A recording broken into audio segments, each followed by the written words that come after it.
Hello everyone.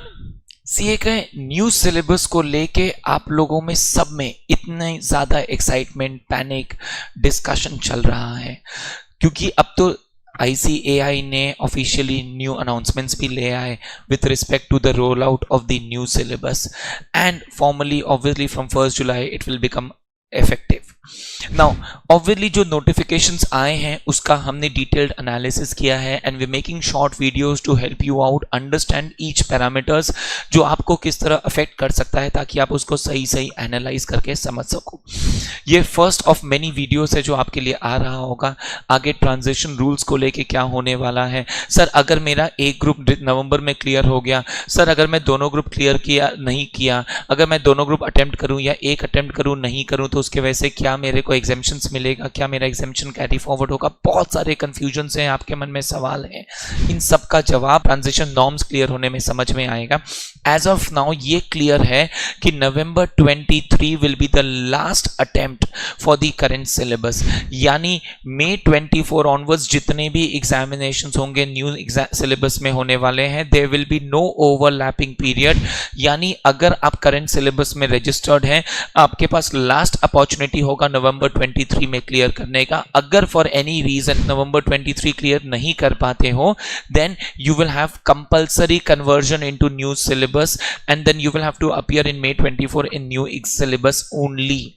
अब उसका क्या इंप्लीकेशंस होगा ये धीरे धीरे over the coming few weeks अपने लिए क्लियर होने वाला है, जैसे जैसे ट्रांजिशन के नॉर्म्स और क्लियर होने वाले हैं। लेकिन इसके लिए एक इंपॉर्टेंट चीज ये है कि अगर आपका एग्जाम नवंबर 23 ड्यू है तो ये स्ट्रांगली रिकमेंडेड है, इस सारे कंफ्यूजन से अपने आप को बचाइए, अपना 100% एफर्ट देके नवंबर में क्लियर करके डन करिए। बहुत सारे लोग ऐसे हैं जो नवंबर में एक ग्रुप देने का सोच रहे हैं और एक ग्रुप में 24 देने का सोच रहे थे। अगर आप ऐसा करते हो तो नवंबर 23 में अगर आपने फर्स्ट ग्रुप क्लियर भी कर लिया तो आप आर्टिकलशिप शुरू नहीं कर पाओगे, बिकॉज आप न्यू सिलेबस में आपको रजिस्ट्रेशन करना पड़ेगा आर्टिकलशिप का, एंड न्यू सिलेबस में articleship registration is only possible अगर आप आर्टिकलशिप 1 जुलाई 23 के बाद शुरू करोगे, तो it has to be under the new syllabus which is only possible if you have appeared for both the groups, which means आप मई 24 में ग्रुप 2 दोगे और उसके बाद ही अपना आर्टिकलशिप शुरू कर पाओगे जुलाई 24 के बाद। हाँ जी, यानी हम ऑलमोस्ट 6 महीना 7 महीना आगे डेफर हो जाएंगे अगर आप नवंबर 23 में दोनों ग्रुप नहीं अटेम्प्ट लेते हो।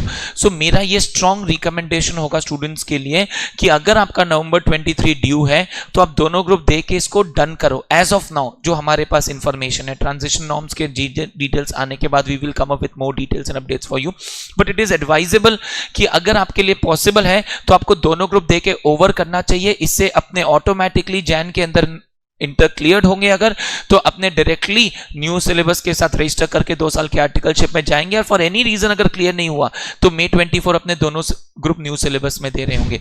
बट इन एनी केस अगर डेफर करें या नहीं करें, इन आइदर केस हम जुलाई के पहले आर्टिकलशिप शुरू नहीं कर पाएगा, तो फिर हम डेफर क्यों करें, सच अटेम्प्ट ले ही लेते हैं, क्या पता क्लियर हो जाए। एंड आई एम श्योर जुलाई, अगस्त, सितंबर, अक्टूबर अभी भी 4 महीना बचा हुआ है। सफिशिएंट टाइम है कि आप जुलाई अगस्त तक में अपना ट्यूशंस खत्म कर लो ग्रुप 2 का, सितंबर अक्टूबर 2 महीना सेल्फ स्टडी करके नवंबर में एग्जाम निकाल सको। ये सफिशिएंट टाइम है अभी भी। So it is highly recommended that अगर आप इस अनसर्टेनिटी से बचना चाहते हैं ट्रांजिशन नॉर्म्स वगैरह के, तो आप अपना नवंबर में 100% अटेम्प्ट देकर, दोनों ग्रुप का अटेम्प्ट देकर इसको निकालने का कोशिश करें। अगर आप अभी भी सोच रहे हैं दें या नहीं दें, तो हमारा रिकमेंडेशन यही है that instead of being on the brink, let's give it 100%, get over with it, because in any case मेरे को आर्टिकलशिप शुरू करने मिलने वाला नहीं। Will come up with more such videos for you and with more such discussions and analysis. आपको इसके बारे में क्या लगता है, definitely share it with us and will be happy to discuss and further come up with more updates and give you feedback based upon your opinion and views. For more such updates, don't forget to press the bell icon, don't forget to like the video, and don't forget to subscribe to the channel. Thank you everyone.